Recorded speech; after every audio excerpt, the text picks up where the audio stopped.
Hi, I'm Lauren, And I'm Matt. and this is Publish and Prosper. Where publishing, e-commerce, and marketing collide.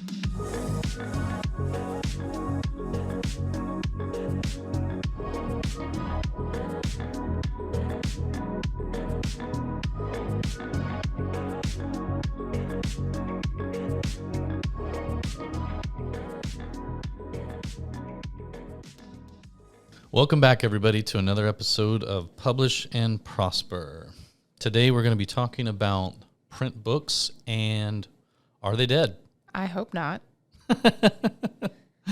That's an appropriate answer from you. Yeah, I would think so. I've kind of based my entire personality off of this, or at least a fraction of it, and most of my career as well. Me too. I think I've put enough hate out there in the world around ebooks that there's no way that I don't die on that hill of print books. So if print books are dead, I'm in big trouble. And actually, so are our jobs. Yeah, maybe a secondary concern. Yeah, But, not to scare you prematurely, but yeah. well, I don't know. Are we going to sit here and talk about the fact that we think print books are dead? Do No. we think that print books are dead? Well, some people do. But do we? Do we think print Yeah. books are dead? No, absolutely not. Oh, thank God. Okay. I thought we were going to have an argument for an hour. I mean, that's not what we're saying, is it? I hope not. Okay, I just want to make sure. Yeah, because I don't think they're dead. But I mean, not to give you the impression that I did not look at today's outline, but I'm assuming you do not think they're dead either, and that the data that we have in front of us will prove that they're not dead. I certainly do not think that print books are dead. Good. So- Okay, then let's move forward. All right. I think the reason why we're talking about this today is on the heels of several events that we were at last year, and even the big one in November, 20 Books, which is now Author Nation. I kept finding myself in conversations with authors around their desire to start selling direct, to experiment with direct sales, to be able to sell their books directly to their readers and fans and kind of cut out the middleman. And, that's the big thing right now. So a lot of them were really wanting to learn more about that.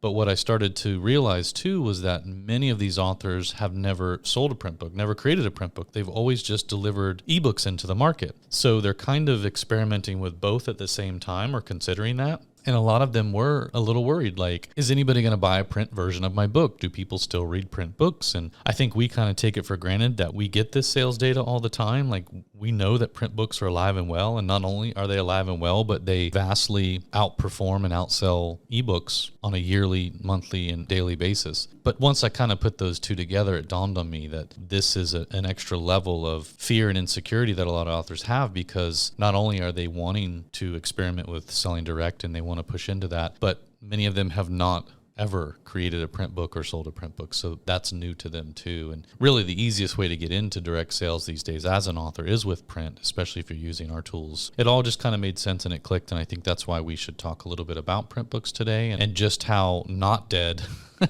just how alive they actually are. Yeah, I think we should definitely dive into this topic, not just because it's something that our hopefully listeners and people that we meet at conferences are interested in, but also because it's something that we're interested in. And it's fun to get to talk about a topic that we are actually personally interested in. I agree. Which is, I guess, all of them. But I'm a little bit more personally invested in this particular topic, as it is something that is very near and dear to my heart. Yeah, no, I agree. And my wallet. Yes, I think both of our wallets are tied very heavily to the print book industry. I actually just this past weekend ordered an exclusive set of a trilogy that I love, one of my favorite trilogies of all times. I ordered an exclusive edition set of the 3 books that are UK exclusive editions. So I think I spent more money on the shipping from the UK than I did on the books themselves, but it was not a small amount of money that I spent on these. So if you're asking me personally, I'm very invested in possibly single-handedly keeping the print book industry alive and well. I also personally can tell you that I have never once purchased or downloaded an ebook ever in my life. Oh. I've never owned an ebook reader device. I mean, my phone, you could obviously read an ebook on it if you wanted to, but it's just never been my thing. I could never get past the idea that I'm not turning pages in my hand, that I don't have something that has a spine and a cover, a front and back cover. Like, it just, the concept, I can't stand it. I don't like it. I actually can't agree with any of that. But I think that's actually probably a great thing for us to be able to be clear about the fact that throughout this episode, if you're listening to this and you're like, well, you two have already established that you're book nerds, you're giving a biased opinion on this. I actually read books in all formats. Like Ooh. Yeah, okay. I do actually really enjoy audiobooks. I listen to a lot of audiobooks. I have a fairly massive print book collection. Sometimes I'll bounce back and forth. Actually, over the weekend, I was working my way through a book series and I was listening to the audiobooks and reading the print books at the same time. So I was doing some stuff around the house. So I put the audiobook on and then I was like, I'm going to, sit for an hour and read the print book because I can get further in the print book in an hour than I can in an hour of audiobook That listening. sounds like a car crash. Why? It was great. Is so chaotic. That's just making my brain hurt. But I had a really productive weekend. I got so much stuff done around the house and I read 2 books. Okay. Yeah. And then I also do read a lot of ebooks, whether they're print on demand that are ebook first or just ebooks are easier to borrow from the library because I can just do it using Libby instead of having to physically go to the library. So if there's anybody out there that would like to apply for Lauren's job as the co-host of this podcast with me, you can send those resumes to... I'm just kidding. That's fine. You can have your own opinions. That's cool. Even if it does include ebooks. We're going to do a whole episode on this one day. I feel it coming too. I'm going to keep pushing for it until it happens. I don't like it. Format wars. All right. I'm here for it. All right. But let's talk about this one specific format for a little while. Since it's the one we agree on, let's talk about it. All right. So, is print dead? Discuss. Well, let's bring in some statistics here so that people don't think we're just completely opinionated and we're not bringing any data to the table. If we must. If we must, yes. Well, we actually love data, so. We do. We are both data nerds. That's right. Some of the most recent data, though, just so you guys realize that we're bringing some actual statistics to this thing. A Pew Research study in January of last year noted that print books remain the most popular format for reading. It goes on to say that of the U.S. adults who reported reading a book in the past 12 months, 23% listened to an audiobook, 30% read an ebook, and 65% read a printed book. And if you're Lauren, you did all 3 of those at once. That's a pretty big number. 65% read a printed book versus the 23% that listened to an audiobook and the 30% that read an ebook.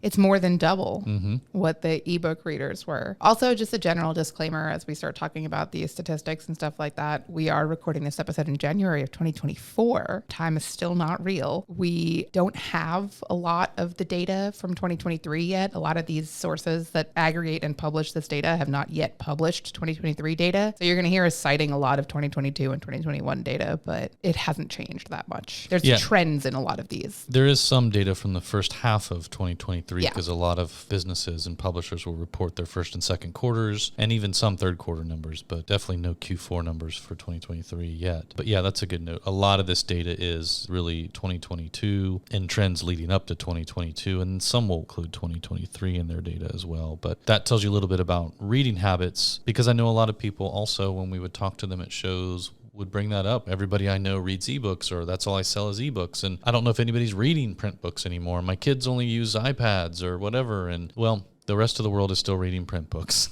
Yeah. You and your kids might not be, but the rest of the world is. And then when we talk about the sales side of things, so again, for those authors who really want to make that jump and they want to start potentially experimenting with direct sales, but more importantly, print books, from the sales side, those numbers have continued to trend up since the mid-2000s. U.S. publishers and several other outlets have reported upwards of over 825 million print books sold in 2021, and roughly almost that same number for 2022 has been reported as well. For clarification, or just a little more context, that's almost a 9% increase from 2020. And anecdotally, for those of us in the industry, we saw massive spikes in print book sales and readership starting in 2021, even more so than what was already happening. A lot of it obviously spurred on by COVID and the lockdowns. Yeah, I think that's a really important point to highlight here, is that if you're hearing some of these more recent numbers and you're saying like, oh yeah, well, there was this massive spike in reading and people buying books during COVID lockdown and people were home and reading. These are numbers from 2021 and 2022. The height of the lockdown was in 2020. So there were spikes in sales reported in 2020, and now we're continuing to see those numbers rise. So it's not like there was this spike in 2020 and then things went down and that's skewing the numbers. We're reporting numbers here that are continuing to go up from the initial spikes in 2020. We've even seen a little bit of preliminary data for 2023 that does indicate that print book sales did drop in 2023 slightly, not as much as they were originally anticipating or as trend reports initially suggested. But even then, according to Publishers Weekly, they were saying that despite the fact that print sales fell in 2023, they are still higher than the numbers from 2019 and the pre-pandemic highs. So even with like a decrease in print book sales this year, or I'm sorry, last year, we're still seeing higher print book sales in the 2020s than we did in the 20-teens, I guess. Oh, hate that. Yeah, and I'm even looking at some of that data right now, like charts and things. If you go all the way back to like 2004, 2005, you were looking at, in the US alone, sales of print books were a little over 600 million, and that just kept increasing. There was a small dip, around the time period of 2011, 2012. And they just started jumping right back up again and bring us to now, again, last 2 years, over 800 million print books sold. And honestly, that number is not all inclusive because most of what's in that number is reported by the big 5 traditional publishers and some other outlets. But you got to remember, there are so many other smaller publishing imprints that their numbers don't get included in a lot of this data because they're privately held companies. There's a lot of self-publishing companies where those books and that data is not included. Realistically, it's probably a number that's closer to 900.5 million, something along those lines. I would say that print is not dead and those books are selling. Absolutely. Would also assume that that would not include direct sales, right? Those numbers aren't including direct sales because most people that are selling books direct are not reporting that data to any of these sources. Yeah, in most cases, if you're not reporting your sales to somebody like BookScan, Bowker, those entities that are tracking and keeping track of book sales and units sold, then yeah, that does not also include all of the creators and authors these days that are selling direct. That number, while large, 800 and some million units sold just in the US alone, is not all inclusive. It's in reality a much larger number. So money is there to be made on print books if you're somebody who's not tried it yet, or if you're just getting into it and you're still not convinced that people will buy print books, people are buying them. For sure. And if you're also one of those authors who has invested in translations or wants to get into translations, lest you think that the US is the only place where print is alive and well, let me reassure you that your book will be well received in the print version in lots of other countries. For example, Germany, we were just looking at, when you look at the share of the population that purchased an ebook versus a printed book in 2021 and 2022, 10.8% roughly purchased an ebook, while over 58% purchased a print book. Same for a lot of other countries. I mean, you can look at the UK, France, Spain, Australia. Many of these markets, you're seeing the exact same delineation or breakup between the two formats. Print is alive and well, not only in the US, but definitely outside of the US, especially in markets like the UK, Germany, France, and a few others. Yeah, I wouldn't limit yourself, especially if you're not afraid to go after some translation and international rights stuff. When we're looking at all this data and even just talking anecdotally about this, there's a whole wide world, literally, of opportunities for sales for print books, especially if you're self-publishing or using global distribution or even selling direct. A lot of the self-publishing companies out there and a lot of the distribution options out there will print worldwide and will send their books worldwide. Even if you're not interested in doing translations, even if you're just writing in your native language, there are probably readers all over the world that can have access to your books. Yeah, that's a great point. We oftentimes sort of gloss over that here at Lulu, but it's only because we do print and ship all over the world, and it's just kind of a commonplace thing for us. So I hadn't thought about it that way. Yeah, that's a good point. So you mentioned that this was initially inspired by some conversations that you had with authors and creators at some of the conferences that you went to last year. I'm sure these are conversations that we'll have again throughout conferences that we attend this year. Mm-hmm. Were there any specific questions that stuck out for you that people were asking you about this topic that kind of inspired you to be like, oh yeah, well, let's talk more about print not being dead? I don't know if it was specific questions more than it was probably the first time that it had dawned on me that, when you're talking about a genre, let's say like fan fiction or really any type of fiction where content is being generated fairly quickly, the idea that any other medium besides an ebook would be well received by their audience. I had just never thought about that and didn't realize that was a thought that those authors were having. I'd never thought about it and didn't realize that was so much of an issue or a topic. Before you keep going, this just connected in my head. Do you mean serial fiction? What did I say? Fan fiction. I did mean serial fiction. Okay, so we're just going to add a point of clarification here. You're not allowed to publish fan fiction, so we're never talking about fan fiction unless we're specifically talking about how you're not allowed to publish fan fiction. Yeah. I didn't say So- fan fiction. You said fan fiction. You're totally right. I definitely said fan fiction. Don't But rewind this. No, that was a really valuable point. I don't want to lose that, and I don't want to try to recreate it. So I'm not going to cut this out. Well, you're going to cut some of it out. No, no. This episode's going fully unedited. Oh my God. Just to clarify, what Matt is talking about here is serial fiction, which if you're not familiar with it, serial fiction is kind of exactly what it sounds like. Serialized fiction, where it's more episodic, like TV shows, where while there is a satisfying story arc in a single book, there is also a larger overarching story element to it. You're using the same characters, or, somebody who's a minor character in book 1 might be the main character of book 2. And in book 2, you'll meet the character who'll be the main character of book 3, and so on and so forth. So it's a little bit more episodic in nature, and it tends to be published on a more frequent schedule. Yeah, when we use the term serial fiction, we're referring to that and the frequency of which they publish these books. So somebody who's publishing pretty regularly, sometimes even monthly. But yeah, more episodic, your trilogies, things like that. That's what we're talking about. We are not talking about fan fiction. I'm not sure how that came out, but thank you for catching that. It's okay. It's only because I have like a immediate radar. Anytime someone says the word fan fiction, I'm like, ooh. Yeah. It's either my favorite subject to talk about or something that I have to repeatedly say, we're not allowed to do that. Please stop trying to do it, depending on the context. Well, I think the point there was that it wasn't any particular question that stood out for me that made me feel like we should talk about this. It was, again, just the concept that we take it for granted. I just assumed people really kind of understood the statistics and metrics around print books and the popularity of it. And the fact is, that's not true. A lot of people don't realize that print books are still so popular that they consistently outsell ebooks and audiobooks. And so that's why I felt it was important enough to talk about it, because right now in the world of publishing, selling direct is probably not the hottest topic now that AI has really entered the picture or the conversation. But in most instances, if you're talking with an author who's very active, they either want to talk about AI or they want to talk about direct sales. When we are talking about direct sales, print naturally comes into that conversation. And so understanding now that a lot of these authors that we talk to have never done a print book, have never thought about putting their books into print or taking their back catalog and pushing that out in print with a really cool new cover or some cover variants. And, there's so many cool things you can do with print. I think the realization of that was just like, oh God, we really need to talk about this, because a lot of them are really missing the boat here. Like, there's so much they could do with their content in the world of print and direct sales.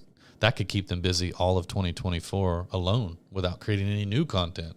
That right there, that is a key point. If you are already publishing books, but you're publishing in an ebook format and you haven't experimented with print sales yet, this is a great way for you to monetize your content in a new way that you haven't been doing in the past without writing a single new word. If you want to take a break from writing, or if you don't want to take a break from writing, but you want to figure out some ways to put new life into your backlist while you're working on new projects, this is a great way to do that, to start putting together print copies of your content. Or even for the example of serial fiction authors, my first thought whenever that ever comes up at a conference or in a conversation around the Lulu office or anything like that, when someone says something like, is it worth it for serial fiction to be published in print form? Yes, absolutely. If you don't want to publish the individual copies of your books, put together a couple of anthologies. I've got a 10-book series that's told in an arc of 3 books and 3 books and then 4 books. Put together 3 anthologies with all 3 of those bundled together in a single print copy for each one of them. You can sell them at a higher price point because they're not just ebooks. Matt and I were talking about this while we were getting ready for this episode. I will always be willing to pay more money for a print copy of a book than I am for an ebook. I get really offended when an ebook is anything more than like $5 or $6, honestly. Like, really pissed about it. But I won't think twice about dropping $30 on a print book. Yeah. It's been a hot minute since we brought up Taylor Swift on this podcast. So I would like to remind everybody about the massive success that Taylor Swift has had in republishing her old content and just, re-recording and putting out new versions of the albums that she has already created and already won awards with and already broke sales records with. And now she's doing it all over again with the same content. And why wouldn't you want to do that too? Yeah, I agree. Back to this idea that you could take let's say your best performing trilogy, smash that up into one book, one volume, throw it on a Kickstarter or not. Just prepare it with a nice, really cool cover, call it a limited edition, throw it up on your website, experiment with some direct sales, and now you have another stream of revenue coming in, and it's content you've already created. You get to put it out in a new format. Your fans will be happy. They will buy it for sure. Mm-hmm. And the profit margins on that are going to be sky high compared to those ebooks that you're selling. You could sell 100 ebooks to every 5 print books, and you're still going to make more money off those 5 print books if you're selling them direct. We were actually just looking at some sales data that emphasized that point too. I think we've referenced wordsrated.com before for publishing industry statistics. They have some really great aggregate data on here, but I was just looking at this chart and it's actually kind of funny to look at it because it's global book sales by format in revenue made, and the massive bulk of each of these bars on this graph is print book revenue. For each year, yep. So we're looking at 2017 through 2023. This is global book sales in revenue in billions of dollars. And for all of them, the print book revenue is between, I think the lowest is 62 and the highest is 73 billion. And the ebook sales is between 11 billion and 15 billion. Yeah. So just like a fraction of what the print book revenue is. And that's not by unit sales. That's not saying the number of books that were sold. It's saying the revenue that was made on those sales. So like Matt said, if you make $10 on a single print sale, you would have had to sell how many ebooks to make that? Oh, a ton if you're selling them on Amazon. Yeah, for sure.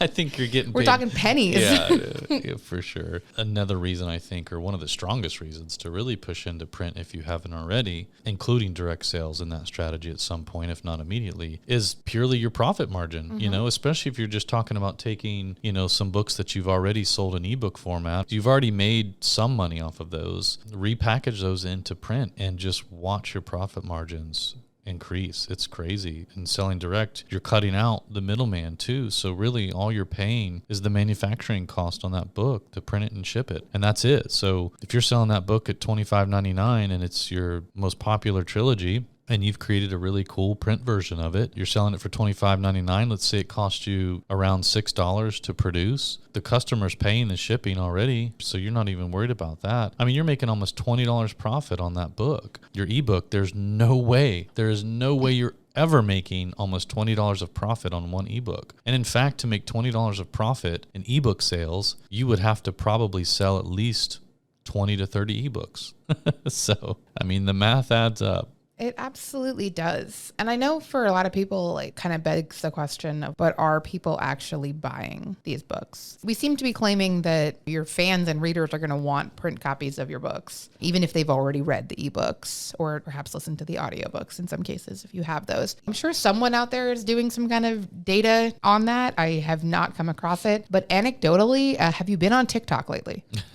Have you been on Instagram in the past decade? People that are into like niche genre fiction absolutely want print copies of their books. Absolutely. We've talked about me being an exception and an outlier because I'm a huge book nerd and also insane. But I mean, I will buy print books of audiobooks that I've already listened to because I want the physical copy on my shelf to prove that I've listened to it, and because I want to be able to go back and reference it again. And whether that's an audiobook that I listen to, if it's an ebook that I want the physical copy of the book because I've already read it, whether that's print on demand or traditionally published, I will absolutely order print copies of books when they become available to me. And I know I'm not the only one of my friends that does that.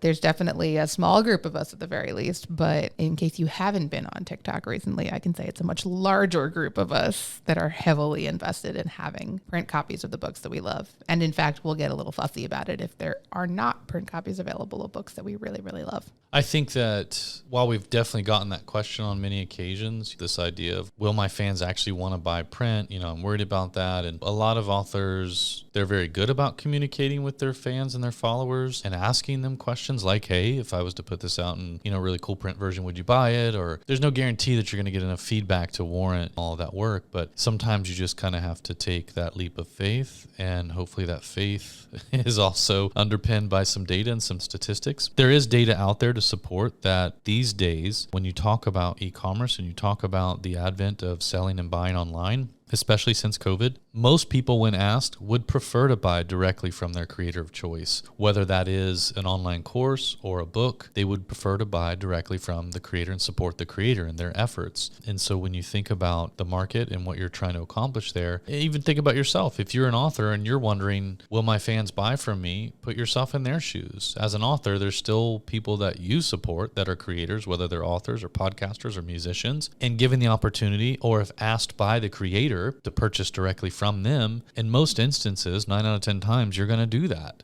Otherwise, maybe you're not as big of a fan of them as you thought you were. I think anecdotally, whether there's data to support it or not, which there is some, at the end of the day, everybody wants to support their favorite creators, their favorite authors, their favorite musicians. This isn't just applicable to the publishing industry. This is applicable to all industries where creators are involved in making something for sale, for the consumption of by their fans and followers.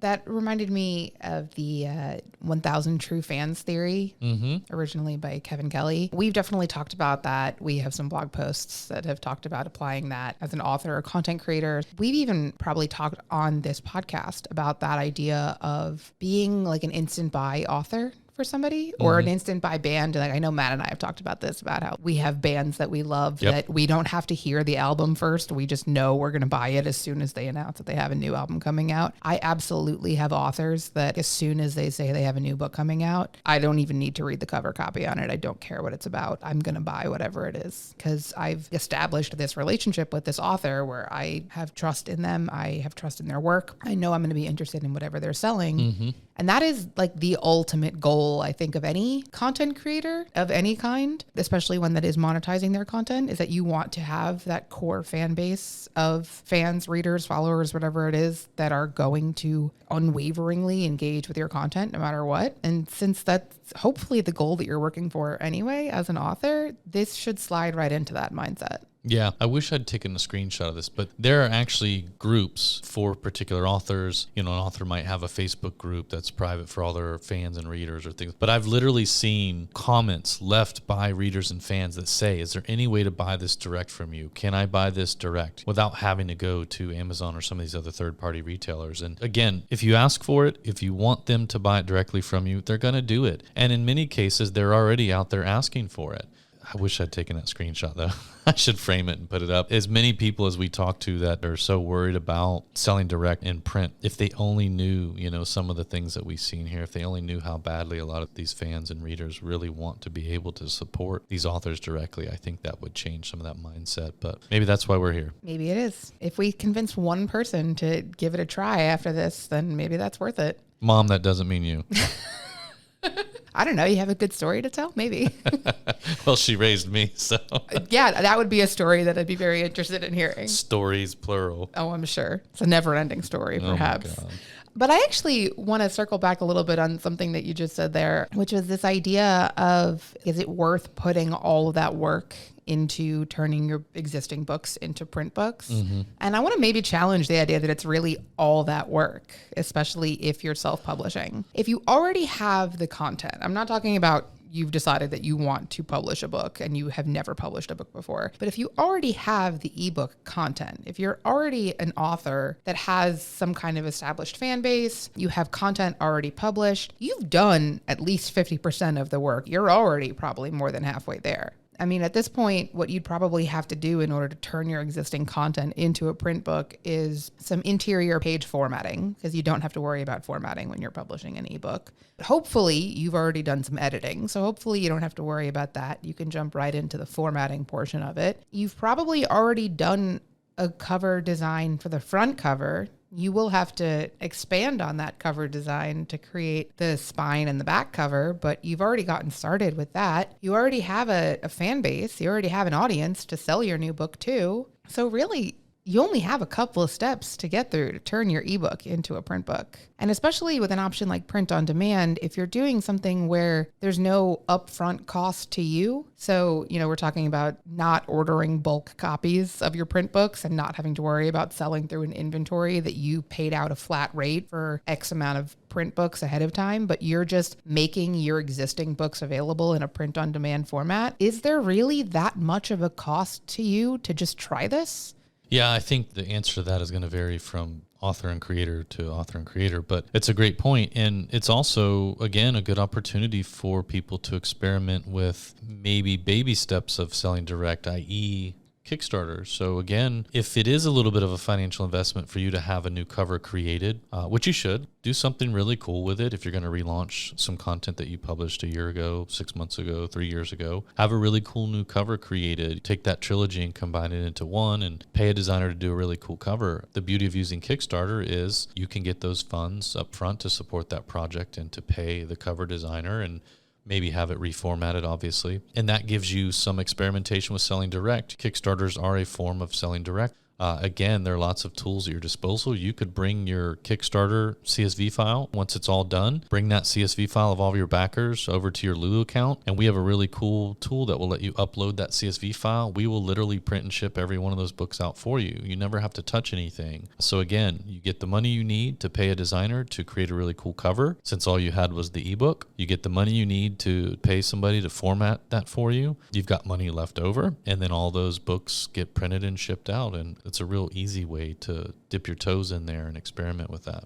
If you haven't considered experimenting with Kickstarter, or at least looked into it a little bit, especially if you have an existing audience of fans, that's definitely something to consider. There's been some really incredible success with specifically authors on Kickstarter. I mean, famously in the last year, Brandon Sanderson. But if you want a more Lulu specific example or self-published author specific example, we've had an artist, Lorenzo Etherington, did a record-breaking Kickstarter. Couple of them. Couple of them for his. He's got, I think, 3 art books that he's done. They're drawing how-to guides and art books and collections. They're awesome. They're really cool books. And they were all done through Kickstarter. And he's had some great success with those. So it's absolutely possible. You know, you don't have to be New York Times bestselling author Brandon Sanderson to find success as a Kickstarter author or with this Kickstarter campaign. And if you want to learn more about that, I'll drop some links in the show notes. Somebody else that does it really well is Katie Cross. She writes a lot of different fiction genres, and she is really good at utilizing all forms of sales channels. So she does have books on Amazon. She does sell direct. She also attends a lot of events where she signs and sells her books. She also does Kickstarters. There are so many ways that you can reach your fans and followers directly to capitalize on the benefits of selling direct using printed books versus ebooks and audiobooks. And again, we'll take Lauren's stance. It's not that you shouldn't sell ebooks and audiobooks, obviously, but if you are not already, you should definitely be selling